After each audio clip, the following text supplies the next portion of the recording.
தேவனுடைய பிள்ளைகளை மறுபடியும் இந்த டிவியின் மூலமாக இன்று உங்களை சந்திக்க கிருபை செய்த ஆண்டவருக்கு நான் நன்றி சொல்ல வேண்டேன். தேவனுக்கு மகிமை. இப்பொழுதும் இந்த நாளில் நம்முடைய தியானத்துக்காக தேவன் கொடுக்கிற வார்த்தைகளை தியானிக்கும் முன்னால் ஒரு ஜெபம் பண்ணுவோம். நம்முடைய தேவனே உங்களுக்கு ஸ்தோத்திரப்பா, ஸ்தோத்திரமையா, ஸ்தோத்திரம். கதாவையே துதிக்கிறோம். கதாவையே நீர் கொடுத்த நம்முடைய சத்தியவதத்தை எடுத்துரைக்க வந்திருக்கிறோம். கதாவையே சுதிக்கிறையா, இந்த வார்த்தைகள் நீர் அர்ப்பண காரியமாய் மக்களிடத்தில் போய் சேரட்டும். மக்களுடைய உள்ளங்களில் அவைகள் ஆழமாய் பதிந்து கிரியை செய்யட்டும். கதாவை ஆசீர்வதியும். ஆமீன். கதாவை கிருபையாயிரும். பரிசுத்த ஆவியானவரை பொருட்படுத்திக் கொள்ளும் ஐயா. கிருபையாயிரும். இந்த கடைசி காலத்தில் கர்த்தாவே நம்முடைய வார்த்தையை அனுப்பி குணமாக்குகிற தேவன் கர்த்தாவே அதை செய்தாலும் உடனடியாக மகிமைப்படட்டும். கிருபையாயிரும் ஏற்றும். இயேசுவின் நாமத்தில் ஜெபிக்கிறோம் பிதா. தேவனுடைய பிள்ளைகளே, இந்த நாளிலும் நம்முடைய சிந்தனைக்காக கொடுக்கிற கர்த்தருடைய வார்த்தையை கேட்போம். ஆண்டவர் ஸ்தோத்திரம் உண்டாவதாக. உலகத்தில் பிறப்பிக்கப்பட்ட ஒவ்வொரு மனிதர்களுக்கும் ஒரே மரணம். எல்லாருக்கும் ஒரே மரணம். மரணத்துக்கு பிறகு ஒரு நியாய தீர்ப்பு. இவைகள் நியமிக்கப்பட்டிருக்கிறது என்று வேதம் சொல்லுகின்றது. ஒரு தரம் மறிப்பதும் பின்பு நியாய தீர்ப்பு அடைவதும் மனிதனுக்கு நியமிக்கப்பட்ட தீர்மானிக்கப்பட்ட ஒரு காரியம். தேவனுக்கு ஸ்தோத்திரம் உண்டாவதாக. ஆனபடினால அதாவது இவைகளை நாம் தியானித்து இந்த உலகத்தில் இருக்கிற காலத்தில் அதாவது நமக்கு ஒரு நியாய தீர்ப்பு நாள் உண்டு என்பதை மனிதன் மனதில் கொண்டு ஜீவிக்கும் போது ரொம்ப பயந்து அவன் நடப்பான். அவன் கடவுளுக்கு பயந்து நடப்பான் என்று நாம் காணுகின்றோம். ஆனபடினால அதாவது இந்த மரணத்தை பற்றி நாம் பார்க்கணும். அதாவது மரணம், அதாவது எல்லாருக்கும் ஒரே விதமான மரணம் தான் வருகின்றது. அதில் 2 வகையான மரணம் இருக்கிறது. தேவனுக்கு மகிமை. அது ஒன்று கிறிஸ்துவுக்கு உள்ளே, என்று கிறிஸ்துவுக்கு வெளியே என்று நாம் பார்க்கின்றோம். இந்த மனுக்குலமானது ஆதி மனிதன் அதாவது கர்த்தருடைய வார்த்தையை மீறின அன்றைய தினமே அவனுக்கு மரணம் நியமிக்கப்பட்டு விட்டது. அதற்கு முன்னால் கர்த்தர் சொல்லியிருந்தார், நீ இதை செய்தால், இந்த கனியை புசித்தால் சாவாய் என்று சொன்னார்.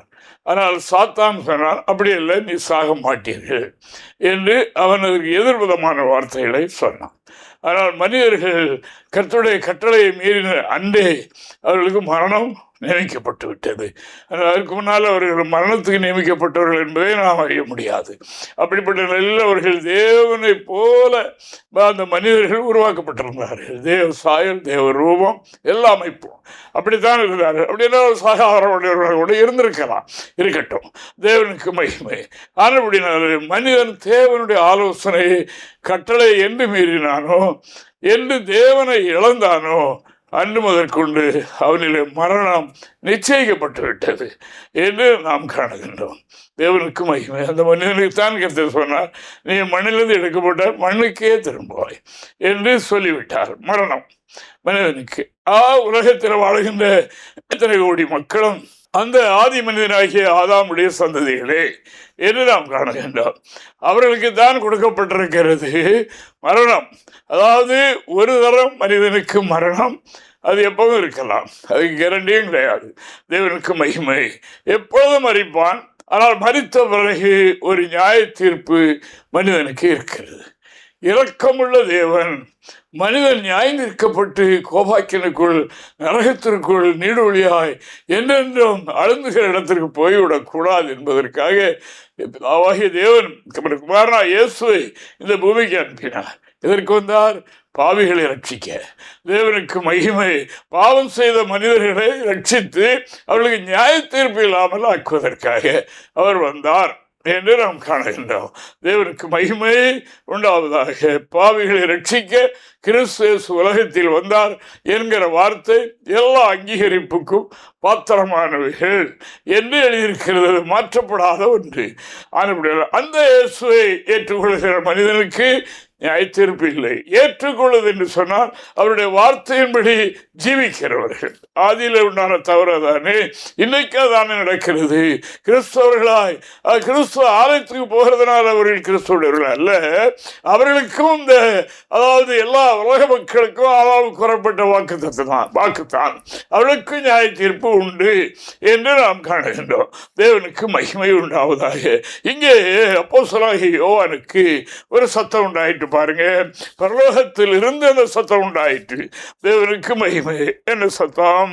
வெளிப்படுதல் 14ஆம் அதிகாரம் 13வது வாக்கியத்தை வாசிப்போம். பின்பு பரலோகத்திலிருந்து ஒரு சத்தம் உண்டாக கேட்டேன். அங்கே மேல இருந்து ஒரு சத்தம் உண்டாயிற்று, அது கர்த்தருக்குள் மரிக்கிறவர்கள் இது முதல் பாக்கியவான்கள் என்று. அதான் சொன்ன முதல்ல 2 மரணம், ஒன்று கர்த்தருக்கு உள்ளே, இன்னொன்று கர்த்தருக்கு வெளியே என்று நாம் காணுகின்றோம். ஆனபடினால கர்த்தருக்கு உள்ளே மரிக்கிறவர்கள் இது முதற்கொண்டு கர்த்தருக்கு உள்ளே மரிக்கிறவர்கள் பாக்கியவான்கள் என்று எழுது. அவர்கள் தங்கள் பிரயாசங்களை விட்டொழிந்து இளைப்பாறுவார்கள், அவர்களுடைய கிரியைகள் அவர்களுடைய கூட போகும், ஆவியானவரும் ஆம் என்று திருவுளம் பெற்று ஆவியானவரும் அனுமதிக்கிறார் ஆமென் என்று சொல்லுகின்றார். ஆனபடியால் ஆதி மனிதனுக்கு கூறப்பட்டதான நித்திய மரணம் அவனை விட்டு நீங்கி போக அவன் நித்திய ஜீவனை பெற்றுக்கொண்டு கர்த்தரோடு என்னென்று நீடுபடியாக வாழ இந்த பூமியில கடவுளுக்கு பிரியமாக அவன் வாழ்ந்த அந்த வாழ்க்கைக்குரிய பலனும் அவன் மரிக்கும் போது அவனோடு கூட சேர்ந்து போகின்றது என்று நாம் காணுகின்றோம். அதை அவன் அங்கே போய் அனுபவிக்கிறான். அவனுக்கு நியாய தீர்ப்பு கிடையாது. தேவனுக்கு ஸ்தோத்திரம் உண்டாவதாக. ஆனபடியினால் மனிதன் என்று சொன்னால் யார்? 2 வகையான மனிதர்கள் இருக்கிறார்கள் அல்லவா? அதைத்தான் சொன்னேன். கிறிஸ்துவுக்கு உள்ளாக வாழ்ந்து மரிக்கிற மனிதன் பாக்கியவான். அவனது பூமியில கடவுளுக்கு பிரியமாய் செய்த நற்கிரிகள் அத்தனையும் அவன் மரணத்தில் அவன் மேலே போகும்போது அவனோடு கூட செல்லும் என்று வேதம் சொல்லுகின்றது. சாதாரண காரியம் என்று இன்று மனிதர்கள் எண்ணி விட்டு விடுகிறார்கள் கடவுளுடைய ஆலோசனை. இங்கே அப்போஸ்தலனாகிய பவுல் கலாத்தியருக்கு நிறுவனம் எழுதும் போது அவர் எழுதுகிறார் பாருங்க, 3ஆம் அதிகாரம் 27-28 வசனங்களை வாசிப்போம். ஏனெனில் உங்களில் கிறிஸ்துவுக்குள்ளாக ஞானஸ்நானம் பெற்றவர்கள் எத்தனை பேரோ அத்தனை பேரும் கிறிஸ்துவை தரித்துக் கொண்டிருக்கிறீர்களே. இதோடு போதும். தேவனுக்கு மகிமை உண்டாவதாக. கிறிஸ்துவுக்கு உள்ளாக மரிக்கிறவர்கள் பாக்கியவான்கள் அன்று எழுது. ஆவியானவர் ஆமென் என்று சொல்லுகின்றார். அவர்கள் இந்த பூமியில செய்த கர்த்தருக்காக வாழ்ந்து கர்த்தருடைய கற்பனைகளை கை கொண்டு அவர் சொன்னபடியே ஜீவித்தவர்கள் இருக்கிறார்கள் அல்லவா? அந்த கிரியை அவரோடு கூட அந்த மரணத்தில் செல்லும், அங்கே வேலை செல்லும், அதை அவர்கள் அனுபவிப்பார்கள். ஆனபடியினால அந்த கிறிஸ்துவுக்கு உள்ளாகிறதற்கு ஆண்டவர் நமக்கு வழிகளை கற்று தந்திருக்கின்றார். அவரும் அதை செய்திருக்கின்றார், செய்து நமக்கு வழிகாட்டி இருக்கின்றார். ஆனபடினால கிறிஸ்துவுக்கு உள்ளே செல்வது, அதாவது கிறிஸ்துவுக்குள்ளே அவர்கள் செல்வது இந்த ஞானஸ்நானம் என்று நாம் காணுகிறோம். கிறிஸ்துவுக்கு உள்ளாய் ஞானஸ்நானம் பெற்றவர்கள் எத்தனை பேர்களோ அத்தனை பேர்களும் கிறிஸ்துவை தரித்துக் கொள்கிறார்கள். கிறிஸ்துவ உள்ளே போயிடறாங்க, கிறிஸ்துவை தரித்துக் கொள்கிறார்கள். மேலே வெளியே பார்ப்பதற்கு கிறிஸ்து உள்ளே இருப்பது இவர்கள். ஆனால் கர்த்தருடைய வார்த்தை என்பது ரொம்ப முக்கியம். கிறிஸ்தவ மக்களே, உங்கள் கையில் இருக்கிற வேதாகமத்தை கவனியுங்கள். ஏனென்றால் நியாய தீர்ப்பு ஒன்று இருக்கிறது. அது கிறிஸ்தவன் என்றோ மற்ற மதத்தினர்கள் என்றோ விடாது. எல்லா மனிதர்களுக்கும் ஒரே கட்டளை, ஞானம், மரணம் என்பது. இந்த மரணத்திற்கு பிறகு நியாய தீர்ப்பு எல்லா மனிதர்களுக்கு நியமிக்கப்பட்டவைகள். ஆனபடினாலே இயேசு கிறிஸ்துவை ஆராதித்துக் கொண்டோம் நாம் கர்த்தருடைய வார்த்தை மீறி நடப்போம் என்று சொன்னால் பிரயோஜனம் இல்லையே. ஆனபடினால் கிறிஸ்துவுக்கு உள்ளே இருக்கிற ஒரு அனுபவம் இருக்கிறது. அவர்களுக்கு நியாய தீர்ப்பு இல்லை என்று நாம் காணுகின்றோம். கிறிஸ்துவுக்கு உள்ளாக ஒரு மனிதன் ஆகிவிட்டான் என்பதை பார்க்க முடியும். நான் கிறிஸ்துவை தரித்திருக்கிறான். கிறிஸ்துவை தரித்திருக்கிறதுனால பார்க்கும்போது தெரியும், அதாவது இவன் கிறிஸ்துவை தரித்தவன், இவன் கிறிஸ்தவன், இவனிலே கிறிஸ்து, இவன் கிறிஸ்தவன், இவன் கிறிஸ்து பிளஸ் இவனிலே பார்த்தால் கிறிஸ்துவை போல இருக்கிறான் என்று சொல்லும் அனுபவம் அவனிலே இருக்கும் என்று கொரிந்தியர்கள் 2 கொரிந்தியர் புத்தகம் 5ஆம் அதிகாரம் 17வது வாக்கியத்தில் வாசிக்கும் போது கிறிஸ்துவுக்குள்ளே இருக்கிறான் என்பது இப்படி எப்படி தெரியும்? வாசிங்க. இப்படி இருக்க ஒருவன் கிறிஸ்துவுக்குள் இருந்தால் புது சிருஷ்டியா இருக்கிறான். உள்ளே இருந்தால் புது சிருஷ்டியா இருக்கிறார். பழையவைகள் ஒளிந்து போயின, எல்லாம் புதிதாயின. கிறிஸ்து அப்படிப்பட்டவர். அதாவது புது சிருஷ்டி. பழையவைகள், பழைய வாழ்க்கை, பழைய கிரியைகள், கெட்ட வாழ்க்கைகள் எல்லாம் போயிட்டு இப்போ அவர் பார்க்கும்போது கிறிஸ்துவை போல அவருடைய ஜீவியம், அவருடைய உடனடைகள், அவருடைய பார்வைகள், அவருடைய எல்லா காரியங்களும் கிறிஸ்துவை போல இருக்கிறது. இவனுக்கு நியாய தீர்ப்பு இல்லை என்று இறைவாக்கு சொல்லுகின்றது. ஆனால் மனிதர்கள், கிறிஸ்துவை தெரியாதவர்கள், கிறிஸ்துவுக்கு உள்ளே வராதவர்கள், கிறிஸ்துவுடைய வார்த்தையை கை கொள்ளாதவர்கள் இருக்கிறார்கள் அல்லவா, அவர்களுக்கு நியாய தீர்ப்பு உண்டு. அப்படினால் வேகமாக சத்தத்தை கேட்கிற அருமையானவர்கள் யாராக இருந்தாலும் சரி, உங்களுக்கு நான் சொல்லுகிற காரியம் என்ன என்றால், அதாவது கிறிஸ்துவுக்கு உள்ளே கிறிஸ்துவை தரித்திராத, கிறிஸ்து சொன்னபடி வாழாத எல்லாருக்கும் ஒரு நியாய தீர்ப்பு உண்டு என்று இறைவாக்கு சொல்லுகிறபடினால, ஆண்டவரை நான் சோதரிகள் தேவனுடைய பரிசுத்த நாமத்திற்கு மகிமை உண்டாவதாக. ஆனபடினால்தான் சத்திய வேதம் என்ன சொல்லுகிறது என்றால், அதாவது மரணம் என்று சொல்லுவது அது மனிதருக்கு தெரியாமல் வருகிற ஒன்று, முன்கூட்டி அறிவியாமல் வருகிறது ஒன்று. இத்தனை வயதில்தான் சாவார்கள் என்ற அந்த கேரண்டி கிடையாது. எப்பவும் வரும், பகலில் வரும், ராத்திரி வரும், எப்பொழுது வரும். வெளியே போனவர்கள் திரும்பி வராதபடி போகிறார்கள். இதெல்லாம் மரணம். ஆனபடினால மரணம் எப்பொழுதும் மனிதனுக்கு சம்பவிக்கும். ஆனபடினால் இங்கே பாருங்க, ஆதியாகம புத்தகத்தில் ஒரு சம்பவத்தை நாம் பார்க்கின்றோம்.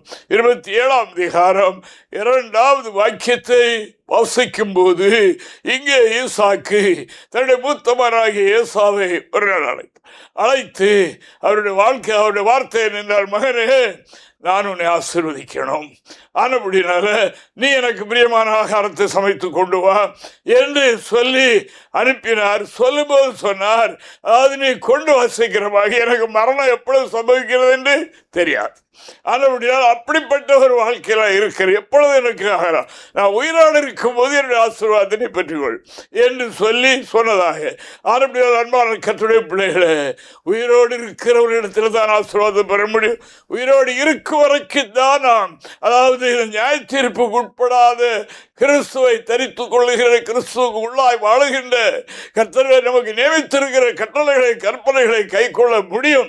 வேகமாய் செய் என்று மகனுக்கு சொல்லுகிறார். வாசிக்கலாம். அப்பொழுது அவன், நான் முதிர் வயதானேன், என் மரணம் இன்ன நாளில் என்று அறியேன். எனக்கு தெரியாது. தேவனுக்கு மகிமை. ஆனபடினால் நீ என்னுடைய ஆசீர்வாதத்தை பெறுவதற்கு இப்படி செய் என்று சொன்னார். இதில் நாம் எடுத்துக்கொள்கிற காரியம் என்ன? அவ்வளவு பெரிய பரிசுத்தவான்களுக்கு கூட மரணம் எப்பொழுது என்று தெரியாது. தேவனுக்கு மகிமை.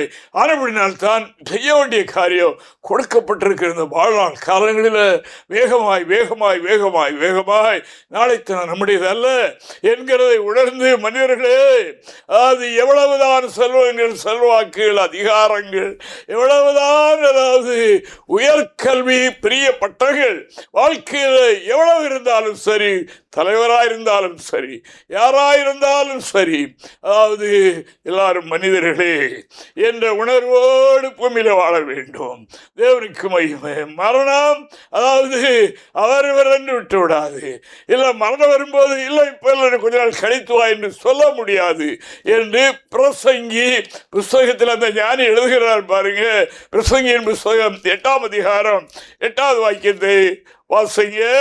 அதாவது மரணம் வரும்போது இல்லை என்று சொல்ல முடியாது, போ என்று சொல்ல முடியாது என்று அவர் சொல்லுகிறார். வாசிக்கலாம். ஆவியை விடாதிருக்கிறதற்கு ஆவியின் மேல் ஒரு மனுஷனுக்கும் அதிகாரம் இல்லை, மரண நாளின் மேலும் அவனுக்கு அதிகாரம் இல்லை. மரண நாட்களின் மேல அதிகாரம் இல்லை. அதிகாரம், பல அதிகாரங்கள் இருக்கலாம், உலகத்தில் பல அதிகாரங்கள் இருக்கலாம்.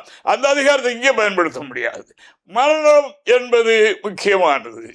ஆனபடினால் அது ஆனபடினால் மனிதன் எப்பொழுதும் கவனமாக இருக்க வேண்டும். அதாவது ஒரு நியாய தீர்ப்பு நாள் இருக்கிறது.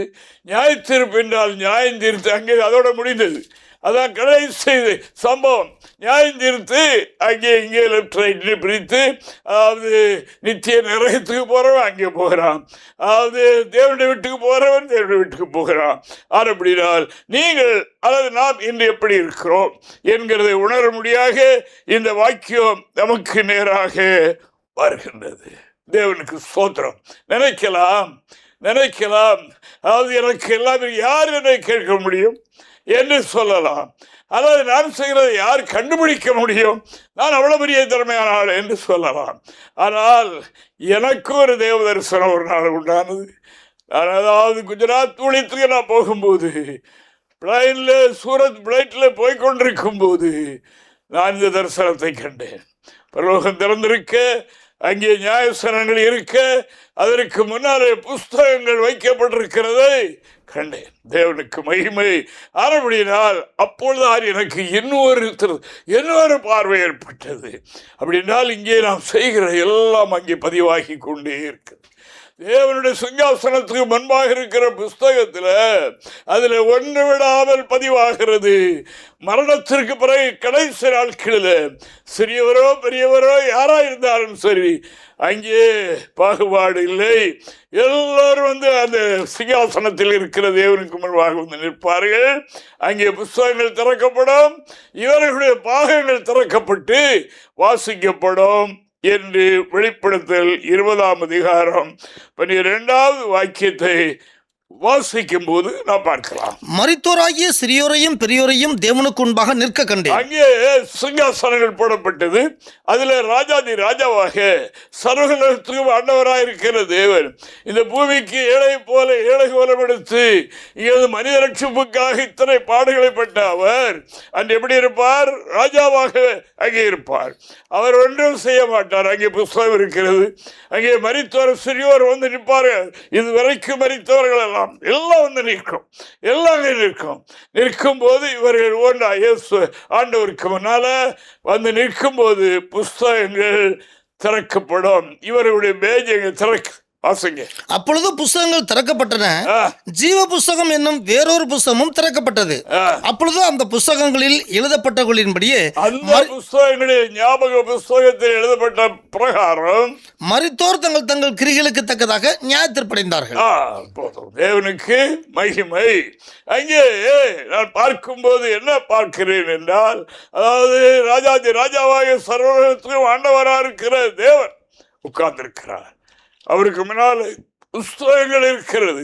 ஞாபக புஸ்தகம் என்ற பரப்பல புஸ்தகங்கள் இருக்கிறது. ஜீவ புஸ்தகம் என்ற புஸ்தகங்கள் இருக்கிறது. அங்கே மரித்தவர்களாகிய பெரியவர்கள் சிறியவர்களும் அங்கே போய் நிற்கிறார்கள் குவிந்து. ஒருவராக வரும்போது புஸ்தகம் அந்த பேஜ் திறந்து அதுவே பேசும். அதில் எழுதியிருக்கிற பிரகாரம் அவர்கள் நியாயத்தீர்ப்படைவார்கள் என்று வேதம் சொல்லுகின்றது. மற்றபடியாக எந்த விதமான ரெக்கமெண்டேஷனும் கிடையாது, லஞ்சமும் கிடையாது, ஊழலும் கிடையாது. அங்கே எல்லாம் அதாவது பதிவாய்க்கொண்டே மீட்டர் ஓடிக்கிட்டே இருக்கு. இதை மனதில் நாம் சந்திப்போம் என்றால் தீமை செய்ய முடியுமா? தீமை செய்யலாமா? கடவுளை மறக்கலாமா? கடவுளை தான் யார் என்று அறியாமல் இருக்கலாமா? கவனமாக இரட்சகரை தேடுங்கள். தேவனுடைய பரிசுத்த நாமத்திற்கு மகிமை உண்டாவதாக. அவர்கள் தான் பாவிகளுக்காக இந்த பூமியிலிருந்து உயிரை கொடுத்தவர் என்பதை உங்களுக்கு நான் இன்று வலியுறுத்தி சொல்லிக் கொள்கின்றேன். தேவனுடைய பரிசுத்த நாமத்திற்கு மகிமை உண்டாவதாக. காலத்தை பயன்படுத்தி விடுங்கள். அப்போஸ்தலர் பரிசுத்த பவுல் தீமோத்தேயுக்கு நிருபம் எழுதும் போது இங்கே ஒரு வாசகம் எழுதுகிறார் பாருங்க. இது ரொம்ப ஆச்சரியமான வார்த்தை. தேவனுக்கு மகிமை. அதாவது மனிதன் உயிரோடு இருக்கும்போது முந்திக் கொள்ள வேண்டிய காரியம் என்ன? நியாய தீர்ப்புக்கு முந்தி கொள்ளணும். நியாய தீர்ப்பு கொண்டு இருக்கிற எனக்கு நியாய தீர்ப்பு வந்துடக்கூடாது ஆண்டவரே. பேதுரு ஒரு நாள் ஆண்டவர்கிட்ட கேட்டார், ஆண்டவரே நாங்கள் என்னதான் உமக்காக இவ்வளவு தியாகம் பண்ணி வந்திருக்கிறோமே, எங்களுக்கு என்ன கிடைக்கும்? ஆண்டவர் சொன்னார், நீங்கள் என்ன செய்வீர்களோ உங்களுக்கு நியாய தீர்ப்பு கிடையாது. 12 சிங்காசனத்திலும் உட்கார்ந்து 12 கோத்திரத்தையும் நியாயம் தீர்ப்பீர்கள். அப்படிப்பட்ட பதவி இருக்கிறது. தேவனுக்கு மகிமை. ஆனபடினால இங்கே 1 தீமோத்தேயு 5ஆம் அதிகாரம் 24வது வாக்கியத்தில் பவுல் எழுதுகிறார் பாருங்க. எழுதுங்க, வாசிங்க. சிலருடைய பாவங்கள் வெளியரங்கமாயிருந்து நியாயத்தீர்ப்புக்கு முந்திக் கொள்ளும், சிலருடைய பாவங்கள் அவர்களை பின்தொடரும். தேவனுக்கு மகிமை. சிலருடைய பாவங்கள் என்னாகும்? மறைந்திருக்கிறதா ஆபத்து. வியாதி மறைந்திருக்கிறதான ஆபத்து. வெளிப்பட்டு விட்டால் அதுக்கு தானே ஸ்பெஷலிஸ்ட்கள், அதாவது ஸ்கேன்கள் பண்ணி எடுத்து கண்டுபிடித்தாச்சு என்ற பிரச்சனை இல்லை, தீர்த்தலாம் என்று சொல்லுகிறார்கள் எல்லாம் உலக பிரகாரமாக. இப்பொழுது என்ன என்றால், மனிதனுடைய பாவம் கொடியது. அது அவனை கொடிய ஆக்கிரச்சிருப்புக்குள்ளாக கொண்டு போய் விடுகிறதா ஒன்றாக அது இருக்கிறது. அது கண்டுபிடியாமல் மறைந்து இருந்தால், அது தெரிந்திருந்து அதை மறைத்து வைத்து கொண்டிருந்தால், இதெல்லாம் எப்படி சொல்வது என்று எண்ணிக்கொண்டிருந்தால், இதெல்லாம் எப்படி வெளிப்படுத்துவது, நான் முன்னால் இப்படி இருந்தேன் என்று எப்படி காண்பிப்பது என்று இருந்தால் எங்கே வந்துடும்? நியாயத்தீர்ப்பு. அங்கே சத்தமாக கொடாறு கோடி தூதர்கள் மத்தியில், கடந்து போன பரிசுத்தவான்கள் மத்தியில் அது சத்தமாக துணிக்கும். இதனால் திருமணிக்கு இந்த மாதிரி அக்கிரமம் செய்தாயின் அங்கே பதிவாய் புஸ்தகங்களிலே அது பதிவாகி கொண்டே இருக்கிறது. தேவனுக்கு மகிமை. அன்பான தேவனுடைய பிள்ளைகளை, சிலருடைய பாவங்கள் வெளியரங்கமாகி நியாயத்தீர்ப்புக்கு முன்னிறாங்க. அறிக்கை செய்து எவ்வளவு பெரிய பாவமாக இருந்தாலும் சரி அதை விட்டுவிட முற்படுகின்றார்கள். தேவனுக்கு மகிமை. என்று விசுவாசிகள் என்று சொல்லப்படுகிற மக்கள் கூட ஒரு சிறிய காரியம் அதை சுட்டி காட்டினால் முகத்தை சுழிக்கிறார்களே, அதை விட முடியவில்லையே, அதை ஏற்றுக்கொள்ள முடியவில்லையே. தேவனுக்கு மகிமை. இது உங்களுக்கு தடையாக இருக்கிறது. நித்திய ஜீவனை சோதரிக்க நான் என்ன செய்யணும் ஆண்டவரே? கேட்டபோது சொன்னார் ஆண்டவர், அவனில் அன்பு வைத்து இவன் நியாயத்தீர்வுக்கு போகாத ஒரு மனிதனாக இருக்கணும். அவன் மேல் அன்பு செலுத்தி அவனிடத்தில் ஒரு குறை உண்டப்பா, அதை விட்டுவிடு. அவர் முகம் சுழித்தவராக போய்விட்டார். தேவனுக்கு இன்றைக்கும் அதுதானே நடக்கிறது, அதான் நடக்கிறது. தேவனுக்கு மகிமை. ஆனபடினால் அன்பான தேவனுடைய பிள்ளைகளை, நியாயத்தீர்ப்புக்கு சிலருடைய பாவங்கள் முந்திக் கொள்ளும், சிலருடைய பாவங்கள் பின்தொடர்ந்து நியாயத்தீர்ப்பில் வந்து வெளிப்படும். அங்கே புஸ்தகங்களில் பதிவாகி கொண்டே இருக்கிறது. இங்கே நாம் அவைகளை நம்முடைய ஆண்டவராகிய இரக்கமுள்ள இயேசுவினிடத்தில் அறிக்கை செய்ய வேண்டிய முறைகள் வேதத்தில் இருக்கிறது. அந்த சப்ஜெக்டை நான் இப்பொழுது சொல்லவில்லை, இன்னொரு நாள் சொல்கிறேன். தேவனுக்கு மகிமை. ஆனபடினால் அந்த பிரகாரம் நாம் செய்து அவைகளை நாம் அறிக்கை செய்து விட்டுவிட்டால் அங்கே புஸ்தகத்தில் அழிக்கப்படும். தேவனுக்கு மகிமை. நமக்கு நியாயத்தீர்ப்பு இல்லாமல் போய்விடும். நியாயம் தீர்க்கிறது பயங்கரமான காரியம். அது லாஸ்ட் முடிவு அல்லவா, ஃபைனல், அதோட முடிந்து. ஆனபடினால் தேவன் கொடுக்கிற காலங்களை பயன்படுத்தணும். தேவனுக்கு சோதர மகனே, எனக்கு மரணம் எப்பொழுது வரும் என்று தெரியாது. சீக்கிரமாக நீ போய் வேட்டையாடி ருசிகரமான பதார்த்தங்களை செய்து கொண்டு தான் நான் உன்னை மனமாற ஆசீர்வதிப்பேன். இல்லையா? உயிர் இருக்கிற வரைக்கும் தானே, மரித்த பிறகு கிடையாது. ஆனபடினால் மரிக்கும் மரித்தவர்கள் மனிதனுக்கு மரணமும் நியாயத்தீர்ப்பும் நியமிக்கப்பட்டாச்சு. அப்போ நியாயந்திருக்கப்படாதபடி இருக்க என்ன செய்யணும்னு வேதத்தில் எழுதி தந்திருக்கிறது.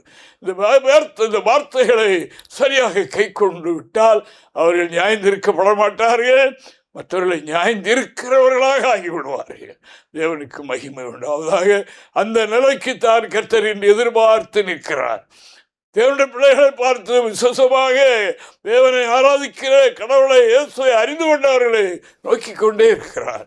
அந்த நிலைக்கு வரமாட்டீர்களா என்று ஆண்டவர் எதை நோக்கி நிற்கிறார்? ஆனபடியினால் ஒரே தரம் மரிப்பது, பின்பு நியாய தீர்ப்பு அடைவது மனிதனுக்கு நியமிக்கப்பட்டாகிவிட்டது. ஆனாலும் அப்படிப்பட்ட மனிதன் கிறிஸ்துவுக்கு உள்ளாக வந்து கர்த்தருடைய வார்த்தையின்படி கிறிஸ்துவுக்கு உள்ளாக ஞானஸ்தானம் பெறுகிறது. இன்றைக்கு பல வகையிலும் ஞானஸ்தானம் என்பது அவல நிலையிலே இருக்கிறது. தேவனுக்கு மகிமை. வேறு ஞானஸ்தானம் அடங்க வேலை கிடைக்கும், ஞானஸ்தானம் அடங்க வியாதி சுகமாகும், ஞானஸ்தானம் பெறுங்க கல்யாணம் நடக்கும், ஞானஸ்தானம் எடுங்க அந்த தோப்பை வாங்கிடலாம், எல்லாம் அப்படி ஆகியிருக்கிறது. உங்களுக்கு தெரியும் இல்லவா? கேட்குறவங்களுக்கு விளங்குமே. தேவனுக்கு மகிமை. ஞானஸ்தானம் எதற்கு? கிறிஸ்து உள்ளாக போகிறது. தேவனுக்கு மகிமை. ஞானஸ்தானம் எதற்காக? கிறிஸ்துவை தரித்து கொள்ளுகிறதுக்கு. வெளியே பார்க்கிறவர்களுக்கு இவன் பழைய ஆள் அல்ல என்று காணும் ஒரு நிகழ்ச்சிகள் உண்டு. அவர்கள் கிறிஸ்துவை தரித்து விட்டால் இவர்கள் பழைய மனிதன் தெரியாது. வெளியே கிறிஸ்துக்குள் இருந்தால் புது சிருஷ்டியாக இருக்கிறான், பழையவர்கள் ஒளிந்து வர எல்லாம் புதிதாயின என்று வேதம், சத்திய வேதம் சொல்லுகின்றது. தேவனுக்கு மகிமை. பிரசங்கி சொல்லுகின்றார், அதாவது வாலிபனே, உன்னுடைய சரீரத்தில் இளமை இருக்கும் வரைக்கும் இரத்தோட்டம் இருக்கிற வரைக்கும், அல்லது ஊரில் எனக்கு செல்வாக்கு இருக்கிற வரைக்கும், நீ மற்றபடி அதிகாரங்களில் ஆட்சி பீடங்களில் இருக்கும் வரைக்கும் யார் என்னை அசைக்க முடியும் என்று சொல்லுகின்றாயா? சொல்லிக் கொண்டிருக்கின்றாயா? அதை விடமாட்டேன் என்று சொல்லுகின்றாயா? என்னை ஒருவர் அசைக்க முடியாது என்று சொல்லுகிறாயா? கேள் என்று கர்த்தருடைய வார்த்தை சொல்லுகிறது. பிரசங்கி 11ஆம் அதிகாரம் 9வது வாக்கியத்தை கூட வாசித்தோம். வாலிபனே, உன் இளமையிலே சந்தோஷப்படு. தீமை செய்யறதுல ஒரு சந்தோஷம் உண்டு இல்லையா? அப்படினால வாலிபனே, நீ இளமையிலே சந்தோஷப்படு. உன் வாலிப நாட்களிலே உன் இருதயம் உன்னை பூரிப்பாக்கட்டும். உன் நெஞ்சின் வழிகளிலும் உன் கண்களின் காட்சிகளிலும் நட. உன்னை யாரும் தடுக்கிறது ஏன் நீ கேட்க ஆள் இல்லை. அப்படினால நெஞ்சின் வழியிலையும் கண்ணு பார்க்கிற ஏதாவது இன்பமா இருக்கு, அதெல்லாம் செய். அது நடந்து கொண்டே இரு. அதாவது நெஞ்சின் வழியிலே நட. ஆனாலும் இவைகள் எல்லாவற்றின் நிமித்தமும் தேவன் உன்னை நியாயத்திலே கொண்டு வந்து நிறுத்துவார் என்று அறி. அந்த நாளை மனசுல வச்சுக்க. மனுஷனுக்கு ஒரு மரணம் உண்டு, மரணத்துக்கு ஒரு நியாய தீர்ப்பு. ஆனபடியினால் இப்பொழுதே உனக்கு கொடுக்கப்படுகிற அனுக்கிற காலம் இதுவே ரட்சணை நாள். இந்த பாடியில ஜீவன் கிடக்கிறது வரைக்கும் எவ்வளவு பெரிய பாவியா இருந்தாலும் ஆண்டவருடைய சமூகத்தில் வந்து வசனத்தின்படி தன்னை தாழ்த்தி ஒப்பு கொடுத்து ஆண்டவரை, உண்மையான கடவுளை இயேசுவை ஏற்றுக்கொண்டு என்னுடைய பாவத்தை மன்னிக்கணும் என்று கெஞ்சுகிறானோ அவனுக்கு விடுதலை கொடுக்க. இந்த பாடியில உயிர் இருக்க வரைத்தான், செத்த பிறகு இல்லை. தேவனுக்கு மகிமை. அது எப்பொழுது என்று தெரியாது. அப்படினால் அந்த மரணத்தின் மேல் உனக்கு அதிகாரமும் கிடையாது. இப்போ இல்லை என்று சொல்லவும் முடியாது, எப்பவும் வரும். அப்படினால் இந்த நாளில் சிந்திக்க வேண்டிய முக்கியமான காரியம், ஒரு மரணம் உண்டு, அதற்கு ஒரு நியாய தீர்ப்பு இருக்கிறது. நான் இப்போ நியாய தீர்ப்புக்கு ஆயத்தமாக இருக்கிறேனா, இல்லை கிறிஸ்துவை தரித்து கிறிஸ்து உள்ளாக வாழ்ந்து கொண்டிருக்கிறேனா என்கிறதை இந்த வார்த்தை கேட்கிற நீங்கள், இந்த வார்த்தை உங்களுக்கு வந்து உங்களை சிந்திக்க வைக்கிறது அல்லவா? உடனே அவைகளை செய்யுங்கள். காலதாமதம் செய்யாத மகனே, மரணம் எப்பொழுது என்று எனக்கு தெரியாது என்று அவர் சொன்னார். அதற்கு பிறகு நீ ஆசீர்வாதத்தை என்னிடத்தில் பெற முடியாது என்று சொன்னார்.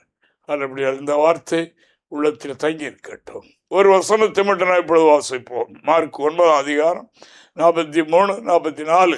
உன் கை உனக்கு இடர் உண்டாக்கினால் அதை தரித்தெறிந்து போடு. நீ 2 கையுடையவனாய் அவியாத அக்கினி உள்ள நகரத்திலே போவதை பார்க்கிலும் ஊனனாய் ஜீவனுக்குள் பிரவேசிப்பது உனக்கு நலமாயிருக்கும். இந்த கை காலெல்லாம் எதற்கு? இதெல்லாம் முக்கியமான உறுப்புகள். இவ்வளவு இழப்புகள், இவ்வளவு பெரிய காரியம் வந்துட்டா கூட கொஞ்ச நாள் தான். அப்புறம் நீ நிச்சயமா அங்க போன பிறகு எல்லாம் நீ பூர்ணமாய் தேவ தூதர்களை போல ஜொலி என்று அங்கே இருப்பீர்கள். ஆரம்படினால இது சொற்ப வாழ்க்கை. இந்த கையை போல, காலை போல, கண்ணை போல அப்படி இழக்க வேண்டியது வந்து விட்டாலும் இழந்து விடு, நித்திய ஜீவனை விட்டு விடாது என்று சொன்னார். அடுத்த சொன்னார், அங்கே அவர்கள் புழு சாகாமலும் அக்னி அவியாமலும் இருக்கும். தேவனுக்கு மகிமை. 2 காலுடைய எல்லாம் எனக்கு இருக்கணும், உடனே விட மாட்டேன் நீ சொல்லிக்கொண்டு இருந்தால் அங்கே எப்படி எரிய நரகம், அவருடைய புழு சாகாமல் அக்கினி அவியாமல், அங்கே என்ன கொடுமை பாருங்கள். நன்றாக மனதில் பதித்து இந்த சத்தம் எப்பொழுதும் காதில் தோணி கேட்டோம். இயேசு வரப்போகிறார், இயேசு வரப்போகிறார். இல்லை, நம்முடைய வாழ்க்கையை போயின்று நமக்கு நம்முடைய கையில் இல்லை. அப்படினால் இதுவே அனுக்கிற காலம், இரட்சணை நாள். ஒரே தரம் மரிப்பதும் பின்பு நியாய தீர்ப்படைவதும் மனுஷனுக்கு நியமிக்கப்பட்டிருக்கிறது. அதில் விடுதலை தர இயேசு வந்தார். அவர் சொன்னபடி அவர் யார் பின்பற்றுகிறார்களோ அவர்கள் அந்த நியாய தீர்ப்புக்கு தப்பி அந்த நித்திய ஜீவனை பெற்றுக்கொள்வார்கள்.